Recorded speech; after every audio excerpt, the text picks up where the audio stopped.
Welcome to The Explainer. So today, we're going to dive into a really powerful parable from our source material. Picture this, a desolate, ruined world where a huge philosophical showdown is about to take a seriously dark turn. Yeah, this is a story all about ambition, despair, and a tower built from the ashes of failure itself. Okay, so let's set the scene. The story kicks off right after this massive philosophical clash has just ended. We're in a ruined marketplace. On one side, you had Faustus, the consumer of ruins, and on the other, Wotan, the meaning of the earth. Their big debate is over, and now there's just this profound, what the source calls an authentic silence, hanging over this gray, dead landscape. But that quiet, it's not going to last. You can feel it. It's about to be completely shattered. And here's the thing.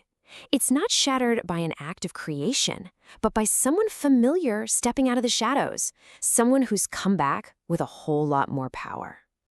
And who steps out of those shadows? Well, it's Mephistopheles. But listen, this isn't just your standard issue tempter anymore. The source says he's layered with the ancient sulfur of the original Faust book legend. Think of him as an upgraded, much more dangerous version, and he's here to kick off the next really chilling phase of what the text calls the ongoing proof. And this just sets up the main event perfectly, doesn't it?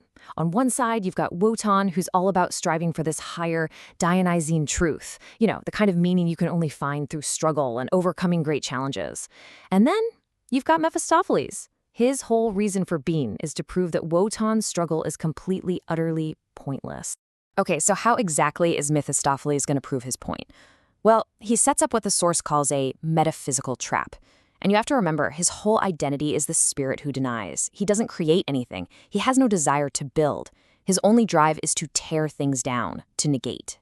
So, if he's not creating, what does he use? He finds his raw materials right there, in the people huddled in the ruined marketplace. He turns his gaze to the masses, the people our source calls the last men. So who are these last men, really? Well, the text is pretty clear. These are the people who have just given up. They've given up on the whole struggle for greatness. They've traded their will to power, that fire inside that pushes you to grow and overcome, for what? For the sweet oblivion of human comfort and total security. Kind of sounds familiar, doesn't it? And this is where it gets really clever and really dark. Mephistopheles takes that stagnation, that giving up, and he harnesses it.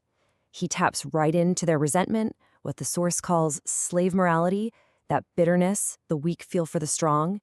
He literally weaponizes their collective refusal to even try to be better. That becomes his fuel. And with all that fuel, he starts to build something monumental and absolutely terrifying. Let's talk about this architecture of ash. So how you build the Tower of Inferno. The process is laid out for us in 3 basic steps. Step 1, you harvest all that stagnation, you weaponize the last men. Step 2, you collect the delusion. You use the literal and figurative wreckage of all their obsolete delusions and failed ideas. And finally, step 3, you raise the blight. You construct the Tower of Inferno itself. And let's be clear, this isn't just a metaphor. It becomes a physical reality. Right there, from the cracked soil of the marketplace, a mountain of ash and blight actually starts to rise up, built from the literal rubble of old corporate towers and dead ideas. And it's the purpose of this tower that's just so insidious. It's a God-sized cage.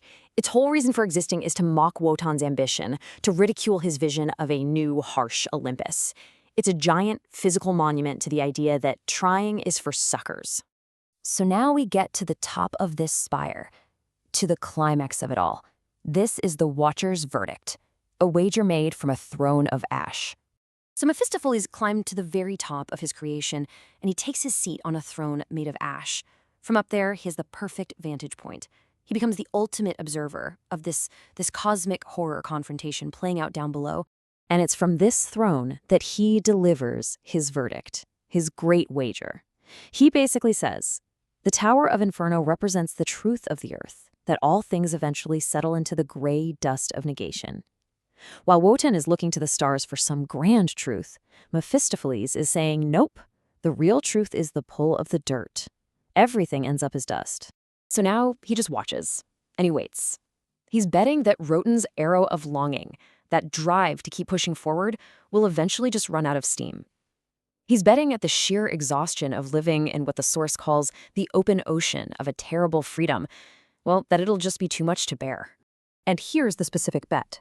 Wotan will eventually beg for the very comfort he once stepped over. Mephistopheles is convinced that the exhausting repetition of existence is going to wear him down, that one day Wotan will stop looking at the horizon and he'll look up at the tower, and he will beg to be let back into the cage just for a little comfort. And all of this leads to one final, powerful image that just wraps this whole conflict up, a monument of lead. It's the final chilling metaphor. The source puts it like this. The Tower of Inferno is like a monument built of lead in a world that dreams of flight. Now think about that. It stands as a cold reminder that the higher the ascent, the more the earth beneath longs to see the wings fail. The tower's real power isn't physical. It can't actually stop anyone from flying, but what it does is act as this immense psychological weight. It's a constant, cold reminder from everyone who refused to even try, and they're all just watching and waiting, almost hoping for you to fall. And that's where the parable leaves us, with this really haunting question to chew on. In this huge struggle between ambition and just giving up, between reaching for the stars or settling for the dust, which one is heavier? Is it the will to fly, or is it the memory of the ground?